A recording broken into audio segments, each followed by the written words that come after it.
आता बघूयात मुंबई आणि उपनगरातल्या टॉप 9 घडामोडी।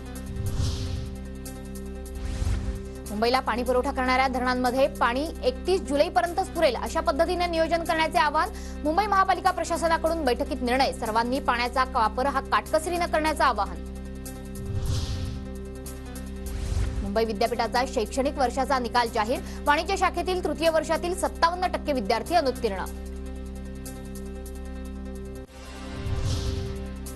मुंबईत पावसाळ्यापूर्वी पालिकेकडून रेल्वे मार्गालगतचे वृक्ष छाटणीला वेग। आतापर्यंत 50% काम पूर्ण। 2424 वृक्षांच्या छाटणीचं पालिकेचं लक्ष।